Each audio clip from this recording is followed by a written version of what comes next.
Hello everybody. Mahatma Gandhi, Martin Luther King, Noam Chomsky, Malcolm X, Greta Thunberg. All these people, they have been saying great things to the world. They have tried to make a change. Have they been able to? That's the question. In fact, a bigger question is this: why do change makers fail? Let me give you an example. Mahatma Gandhi gave us all the message of non-violence, but if you look at countries' GDP today, most of it is spent on arms acquisition. Arms trade is picking up. Another example, the young activist Greta Thunberg and many before her have been trying to convince us that climate change is real. We should do whatever it takes to make sure that our environment is safe and secure for our coming generations. But have we done anything about it? No. So we have to understand that throughout the history of time, there have been people who sacrificed their lives, everything that they had, to bring a change into our world that we so desperately need. Why? Because we want to make this world a better place to live for everybody and not only a few. So it becomes of utmost importance to understand, why do change makers fail? What have they been doing wrong that they could not bring the change that we all aspire for? Now let us go step by step and try to understand what the real problem is. Change makers want to change something. Now, what is that something? Is it issues like poverty, hunger, inequality, climate change? I don't think so. Now, why do I say that? Because these issues are not systemic issues. These issues are merely symptoms of a sick system that has been deliberately made sick by our policymakers. So anybody who wants to address these issues are not change makers in my eyes. I know there are many organizations specifically and categorically committed to these causes, but I think it's futile when you try to address these causes without going into the roots of system of which they are symptoms, of which they are an indication. So it's like wasting our time, our energy, without making any substantial and real contribution to the world. So if it's not the symptoms, what is it that the change makers want to change? The answer is the system itself. Now, what is a system? System is accumulation of all humanity on this earth. Is the final total of all human beings that live on this earth. But we might be 7.3 billion people on this earth. But who controls that system that I was just talking about? Is it all of us together? I know they call that process democracy. So all of us choose people who go into the parliament. But do we all have substantial say in the way the system is run? No. It's those people who sit in parliament that control the system. And especially it's those people who control the people sitting in parliament that control the system. Just a small point about my statement, my previous assertion. When I was talking about the people who control the people sitting in parliament, I was not referring to all of us. I was not referring to 7.3 billion people, give or take. I was talking about those people who sit at the top of economic pyramid.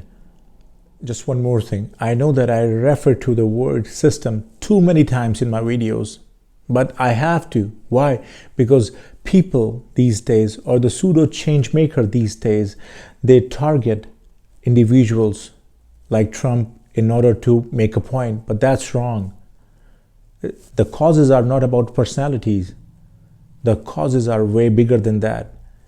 And I don't want them to waste their time talking about individuals who are subservient to the system itself. So I have to keep focusing, I have to keep stressing on this word all the time. I hope you forgive me for that. Now, coming back to our main point, the topic that we are talking about. Change makers want to change the system. Now we have to go into the stage at which the society is when change makers are addressing them. I don't know if you have ever noticed, but it's mostly mature people. The age could vary depending on persons, but it's mostly people who are adults that are the audience of change makers. It could be people who are younger than that, for example, 16, 17, 15, 14, 10, 12, 11. But that's where the problem is. Change makers start targeting. Allow me to use the word targeting because it justifies the targeting of audience. Okay, so change makers start targeting their audience too late. Before that, system has already conditioned them. Whenever a child is born, whenever a baby is born, system starts influencing it without a single word. So the influence that system has on our being is way more intense than words of a change maker could ever have on us. Let me simplify it. Baby, the moment baby is born, system starts impacting because parents are mostly behaving in very conventional way around baby, and that's why through them, through media, through social media, TV, advertising, baby commercials, cartoons, there are too many things what a baby sees around. So system starts influencing baby way earlier than the change makers. Baby grows up. Change makers start talking to a man or a woman when they have grown up. Now, it's very plausible that a man or woman will understand the logic and rationality of arguments being made by change makers. They will understand it. But if we want to capitalize on the words of change maker, on the intention of change maker, what do we have to do? Now, at this stage of maturity, at this age, nothing can happen. Even if the audience, the men and women try to understand, and even if they comprehend the logic and rationality of arguments being made by change maker, they will not be able to apply that in their real lives. The question is why?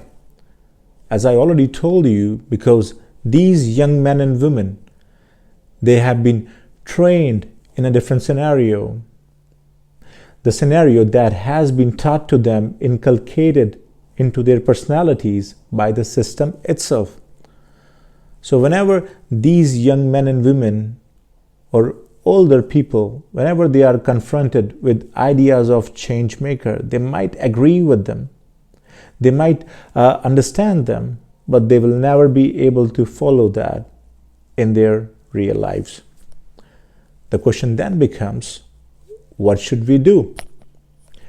In that case scenario, the change makers should target much younger population. When people are babies or young kids, it's the most difficult thing to do. Why?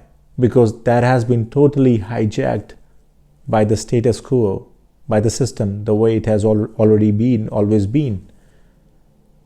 So in that case scenario, if they are able to do it, then by the time a child grows up and reaches the situation or the time in life when they have to face the real world, which again is the result of the way system has been working, then they will not feel comfortable with it. And they will try to change it because throughout their life until now has been guided by the principles that change maker wants there to be in the world. Now, some people will argue that it's good to talk to people at this stage because they have the maturity to understand the words of change maker or the ideas of change maker. But I would tell them this, that the way things are said to you and the way life has taught you those things, there is a huge difference between these two scenarios. Number one, when somebody is telling you these words, when you already have lived your life in a particular way, then you might understand these words, you might harbor those ideas back of your mind, but you will continue living your life the way you have been living until now. Despite the fact that you want those changes to be there in the society, but that's merely notional. It will not translate into reality. That's why people have to feel uncomfortable when they face the real world, and they will feel uncomfortable with the bad ways in which the world works only when they have been taught good ways since the very inception, since their childhood. And there is one more thing. Even if change makers convince adult population that we need to bring in a change, those people individually will not be able to apply that mentality of change as they walk the world. Why? Because if they start doing so, they will be left out of the system and they will not be able to survive. So that's why it will become even more uncomfortable for them to apply that mentality of change. And that's why it will not work. So just one more thing before I go. People come and go. There have been great people. There are great people. There have been amazing organizations who want to change everything. But whatever those people said, they have been romanticized to no avail. You still hear those things in big conference rooms.